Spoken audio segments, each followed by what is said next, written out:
कोई भी चीज़ खाने की आएगी तो वो लोग छुपा के खाएंगे। हम नौकरानी हैं, बस हमें काम से मतलब है, हम अपने खिलाफ नहीं बोल सकते। यहाँ तक कि कोई मंथली प्रॉब्लम है तो उसके लिए भी पैसे नहीं दिए जाएंगे। और पति पीने वाला है, वो पीता है, उसे पीने से मतलब है। माँ मेरी नहीं है क्योंकि माँ की डेथ हो गई है। और मेरे पापा ने दूसरी शादी कर रखी है। उनके 4 बच्चे हैं दूसरी बीवी से, 3 बच्चे किसी और के हैं, और 55 की उम्र में दूसरा बच्चा पैदा कर रखा है। और मुझसे कॉल करके पूछना तो दूर की बात है, बोलते मरो या जिंदा रहो कोई मतलब नहीं है। मार पिटाई भी करते थे? मारने की, मेरे देवर ने मेरा गला दबा के मारा है। अभी भी मुझे चक्कर आता है, सर्वाइकल हो गया है। डॉक्टर ने बोला ये हमेशा ऐसे रहेगा। अब इस बार तो खाना भी लॉक होने लगा, मेरे बच्चे को दूध भी बंद हो गया। फिर मैंने कहा मेरे ऊपर हो रहा था, मैं तो चुप थी, लेकिन मेरे बच्चे का दूध भी बंद हो गया। फिर मुझे यहाँ आना पड़ा। So hello everyone, welcome back to our channel मायका वही माँ का घर। तो आज हमारे साथ एक महिला है अपने बच्चे के साथ, जो कि अपना घर परिवार छोड़कर, मतलब ससुराल और मायका छोड़कर आश्रम के सहारे यहाँ आके रह रही हैं। तो आइए जानते कि इनके साथ ऐसा क्या हुआ कि इन्हें अपने छोटे से बच्चे के साथ आश्रम में आके रहना पड़ा। तो नमस्ते मैम। तो मैम आपसे पहले, सबसे पहले आपका नाम और आपकी जगह पूछना चाहूँगी, आप कहाँ के रहने वाले हैं? मेरा नाम स्नेहलता पांडे है। मैं आजमगढ़ की रहने वाली हूँ। मुझे 2 दिन लगा यहाँ आने में। पहले तो मुझे बहुत डर लग रहा था, लेकिन यहाँ आने के बाद मुझे ऐसा लग रहा है कि मेरी माँ के घर जैसा ही है। क्योंकि मुझे ना मेरे बाप ने रखा, और ससुराल में तो कोई भी मेरे सपोर्ट में नहीं है। और पति ने तो ये बोला कि निकल जा यहाँ से। मेरे पास कोई शब्द नहीं है इसके लिए कि जिन लोग, मैंने कुछ नहीं किया, जिससे मेरा कोई रिश्ता नहीं, उन लोगों ने मुझे यहाँ अपनाया और रखा, और जिसके लिए मैंने अपनी पूरी ज़िंदगी दांव पे लगा दी। 2 बार मेरा ऑपरेशन से बच्चा हुआ है, लेकिन उन लोगों ने मुझे ऐसे निकाल दिया। और आज 12 दिन हो गया, लेकिन एक भी बार कॉल नहीं किया कि मैं कहाँ हूँ, किस हालत में हूँ। और मेरा 4 साल का बच्चा है, अभी भी मेरी बात नहीं हुई है। और ना ही एक बार ये कोशिश करते हैं कि वो माँ कैसे रहेगी, ना पूछने की कोशिश की है। तो आपकी लव मैरिज है, अरेंज मैरिज है? मेरी अरेंज मैरिज है। माँ मेरी नहीं है क्योंकि माँ की डेथ हो गई है। और मेरे पापा ने दूसरी शादी कर रखी है। उनके 4 बच्चे हैं दूसरी बीवी से, 3 बच्चे किसी और के हैं, और 55 की उम्र में दूसरा बच्चा पैदा कर रखा है। और मुझसे कॉल करके पूछना तो दूर की बात है, बोलते मरो या जिंदा रहो कोई मतलब नहीं है। अगर मैंने लव मैरिज की होती तो ये होता ना कि मैंने खुद से किया है। बस मैं अपने बच्चे के लिए ज़िंदा हूँ। आज जो भी हूँ, बच्चे के लिए लड़ाई लड़नी है। 2 बार खुदकुशी की कोशिश भी की, लेकिन बस ये सोचती हूँ मेरे बच्चे अनाथ हो जाएंगे, क्योंकि कोई उन्हें राह दिखाने वाला नहीं है। बस इसलिए यहाँ पे आई हूँ। मुझे अब बस ज़िंदगी जीने से मतलब है, कैसे रहूँगी नहीं पता, बस बच्चों के लिए हूँ मैं। तो आपकी शादी फिर किसने करवाई थी? मेरे मम्मी पापा ने करवाई थी। तो शादी के बाद आपकी मदर एक्सपायर हुई शादी है? के 1 साल के अंदर ही हो गई। मेरा गौना हुआ 1 साल के बाद। मैं 6 महीने ससुराल में थी, उसके बाद एक्सपायर हो गई। उन्हें हार्ट अटैक आ गया, क्योंकि हम 2 बहनें हैं और पहले की शादी हो गई। मेरा गौना रखा गया कि मैं साथ में टाइम स्पेंड करूँगी। मम्मी को मेरे हार्ट की प्रॉब्लम थी और मैं चली आई। वो सोचते सोचते उनको हार्ट अटैक आ गया ऐसे ही। तो शादी को कितने साल हुए आपके? शादी को 6 साल हो गया, 7वां लगा है। तो आपके साथ इन 6 सालों में ऐसा क्या हुआ कि आपको आश्रम का सहारा लेना पड़ा? पहले तो मुझे कुछ पता नहीं था यहाँ के बारे में, लेकिन मैंने सर्च किया। एक बार मैंने सोचा कि आऊँ यहाँ पे, लेकिन मेरे पास पैसे नहीं थे कि मैं आऊँ यहाँ, या मुझे ये भी डर लग रहा था कि फ्रॉड तो नहीं है।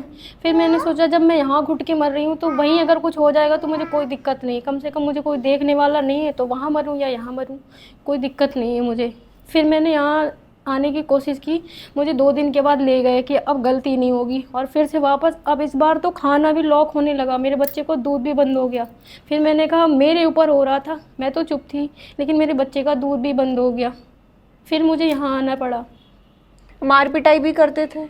मारने की, मेरे देवर ने मेरा गला दबा के मारा है। अभी भी मुझे चक्कर आता है, सर्वाइकल हो गया है। डॉक्टर ने बोला ये हमेशा ऐसे रहेगा। तो आपके सास भी खिलाफ है? सास ससुर सारे के सारे, और मेरी खासकर नंद, उसने मेरी ज़िंदगी तबाह करके रख दी। वो जो बोलती है पति वही करता है। यहाँ तक कि मेरे बाद इतनी गंदी गंदी गालियों में मैसेज करता है कि वो भी पढ़ नहीं सकता है ऐसे ही। तो मतलब आपके साथ ऐसे सलूक करने की वजह क्या है? दहेज की वजह से या फिर मेरे किस वजह? साथ नहीं, उस घर में 3 बहुएं हैं, लेकिन तीनों के साथ ऐसे ही हो रहा है। मुझे बर्दाश्त नहीं होता है गलत, क्योंकि मैं बोल देती हूँ, इसलिए मेरे साथ ज़्यादा हो रहा है। सबके साथ ऐसे ही हुआ है, लेकिन मैं बर्दाश्त नहीं करती हूँ, क्योंकि गलत है तो गलत है। कोई भी चीज़ खाने की आएगी तो वो लोग छुपा के खाएंगे। हम नौकरानी हैं, बस हमें काम से मतलब है, हम अपने खिलाफ नहीं बोल सकते। यहाँ तक कि कोई मंथली प्रॉब्लम है तो उसके लिए भी पैसे नहीं दिए जाएंगे। और पति पीने वाला है, वो पीता है, उसे पीने से मतलब है। मेरे से मतलब नहीं है। बाकी दोनों बहुओं के साथ भी ऐसे ही होता है। ऐसे हुआ, एक ने तो डिवोर्स का फैसला किया, 1 महीने बाद केस करेगी, और एक खुद जॉब कर रही है क्योंकि उसका बड़ा बच्चा है। दोनों बच्चे दादी दादा के पास हैं, उसके पास नहीं है। तो इतना सब कुछ हो रहा था आपके साथ, आप कभी पुलिस के पास नहीं गए? मैंने 3 बार कंप्लेन की, क्योंकि आज के टाइम पे ऐसा होता है कि पुलिस भी उसकी सुनती है जिसके आगे पीछे सब हो और पैसे की पार्टी हो। मेरे पास तो कोई नहीं था। 3 बार मैंने कंप्लेन की, मेरी कोई कार्रवाई नहीं हुई। मेरा बच्चा आधे रास्ते से छीन लिया, मैं आश्रम आ रही थी। फिर किसी ने मुझे बताया कि डीआईजी ऑफिस जाओ, वहाँ से आपकी सुनवाई होगी। फिर उन लोगों ने बच्चा दिलवाया। जब मैंने डीआईजी ऑफिस कंप्लेन की तो बच्चा तो मिल गया, लेकिन ये लोग और भी टॉर्चर करने लगे। खाने की चीज़ें हटा देना, तेल हटा देना, चावल आटा सब लॉक में रखने लगे। फिर मुझे ज़्यादा प्रॉब्लम होने लगी और मुझे बीपी लो होने की प्रॉब्लम ज़्यादा होने लगी, इसलिए मुझे यहाँ आना पड़ा। क्योंकि यहाँ मुझे कोई टेंशन नहीं है, मैं फ्री होके रह रही हूँ, सारी टेंशन भूल चुकी हूँ। ऐसा लग रहा है कि मेरी यही दुनिया है। तो जैसे आप इधर आके रहे, आपको अभी 10-12 दिन हुए हैं, हाँ। तो आपसे किसी भी प्रकार के पैसे लिए गए यहाँ नहीं, रहने मुझसे के लिए? कोई पैसा नहीं लिएगा। मुझे बहुत अच्छा लग रहा है और मैं टेंशन फ्री हूँ। मेरी बीपी की प्रॉब्लम भी बहुत अच्छी हो गई, क्योंकि अब मुझे कोई प्रॉब्लम नहीं है। मुझे बहुत अच्छा लग रहा है। शायद इतनी व्यवस्था तो कोई अपनी माँ के घर में भी नहीं करता होगा। अब जैसे आपका छोटा बच्चा है, तो आपके बच्चे के लिए दूध, डाइपर वगैरह सब आपको सब दिया मिल रहा है। जाता है? इतना तो मुझे मेरे घर में भी नहीं मिला। मुझे डायपर नहीं दिया जाता था। मैं अगर कह भी दूँ तो ये बोला जाता अपने बाप के घर से लेके आई है। लेकिन यहाँ मुझे दूध डेली मिल रहा है, सुबह को भी शाम को भी, और डायपर भी मिल रहा है। मुझे यहाँ कोई प्रॉब्लम नहीं है। तो आप देख सकते हो, मतलब माँ बाप ने खुद शादी करवाई और आज पिताजी ने खुद दूसरी शादी कर ली, और 55 की उम्र में उन्होंने दूसरे, मतलब क्या कहूँ, मुझे समझ नहीं आ रहा। 55 की उनकी उम्र है और आप वो आज बच्चा पैदा करके बैठे हैं, और उनकी बेखुद की लड़की आज ये सब चीज़ें झेल रही है और आज आश्रम में आके रह रही है। तो भाई सबसे पहले तो उस बाप पे लालत है कि भाई तू क्या, किस किस्म का बाप है और तू क्या चाह रहा है, और तू इस उम्र में भी बच्चे पैदा कर रहा है। ठीक है, वो तुम्हारी अपनी पर्सनल लाइफ है, मगर जो तुम्हारे ऑलरेडी बच्चे हैं, तुम्हारी बेटी है, इतना सब कुछ झेल रही है, तुमने शादी करवाई थी ना, पसंद से अपनी शादी करी ना, अपनी लव मैरिज तो करी नहीं उसने, अरेंज मैरिज करी है, और आज वो दर दर भटक रही है। उसका एक बच्चा छीन लिया गया जो उसके ससुराल में, अब वो अपने एक बच्चे के साथ यहाँ पे आके रह रही है। अगर आज इसके पास ये भी ऑप्शन नहीं होता तो ये सुसाइड कर चुकी होती, जिस लेवल का इसका ससुराल वाले इसको टॉर्चर कर रहे हैं, खाना बंद कर देना। यार तुम जब लोगों को यही सब चीजें करनी होती ससुराल वालों को, तो तुम अपने लड़के ब्याते क्यों हो? मुझे समझ नहीं आता। जब तुम्हें करनी ये सब चीजें हैं तो अपने साथ करो ना, अपने लड़कों के साथ करो। दूसरों की बेटी के साथ ऐसा क्यों करते हो तुम लोग? तुम में इतनी अकल नहीं है? आज जो उसके बच्चे, वो तुम्हारा ही तो वंश है ना, या किसी और का वंश है? तुम खाना लॉक कर रहे हो, तुम हर चीज लॉक में रख रहे हो, तो तुम्हारा वंश क्या खाएगा? तुम सास और पतियों को ना किसी दिन ना चौराहे पे सबको इकट्ठा कर देना चाहिए और कोड़े मारने चाहिए, कोड़े। तुम उस लायक हो। मरने के बाद स्वर्ग या नर्क मिलेगा नहीं मिलेगा वो तो पता नहीं, मगर लोग, मैंने सुना जरूर है कि जो कर्म करते हो ना वो यहीं पे भोग के जाते हो। कोई ऊपर स्वर्ग या नर्क नहीं होता है। सब कुछ जो कर्म कर रहे हो तो सब यहीं पे तुम्हें भोगने पड़ते हैं। तुम लोगों ने ना सही में जीना हराम कर रखा है बेटियों का, जो तुम ब्याह के लेकर आते हो। मायके वाले तो पता नहीं पागल ही हो जाते हैं कि हमने बेटी ब्याह दी, अब जो करना है कर, हमें कोई लेना देना नहीं, हमने तो ब्याह दिया। मुझे समझ ही नहीं आता यार, क्या कर रहे हो तुम लोग? क्यों ऐसा करते हो बेटियों के साथ, बहुओं के साथ? मत करो ना शादी यार। तुम ऑलरेडी 2 बहुएं भी वो चीजें झेल रही है, मगर उन्होंने अपने लिए आवाज उठाई तो वो अपने घर से निकल पाई। पता नहीं वो भी कितने साल से झेल रही होंगी। आप लोगों से रिक्वेस्ट है कि अगर आपसे नहीं हो रहा है तो मत करो यार शादी। तुम किसी की लड़की की जिंदगी बर्बाद करने का हक नहीं है तुम्हें। तुमने नहीं जनी वो बेटी।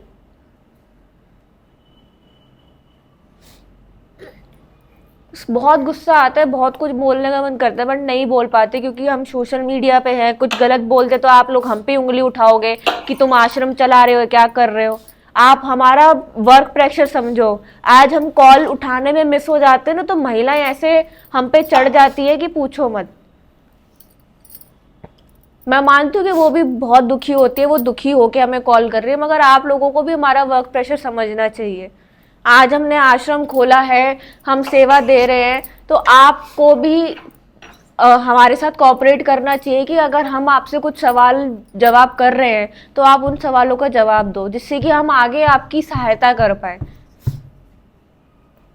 तो अगर आपको वीडियो सही लगी हो, अच्छी लगी हो, तो प्लीज़ इनके ससुराल वालों तक और इनके पिताजी तक ये वीडियो ज़रूर पहुंचाना, क्योंकि उन्होंने बताया अपना नाम और अपनी जगह, जो उस जगह से बिलोंग करते। प्लीज़ इनके घर वालों तक इनकी वीडियो ज़रूर पहुंचाएं, और वीडियो अच्छी लगी हो तो लाइक और शेयर करें, और चैनल को सब्सक्राइब करना मत भूलिएगा। धन्यवाद।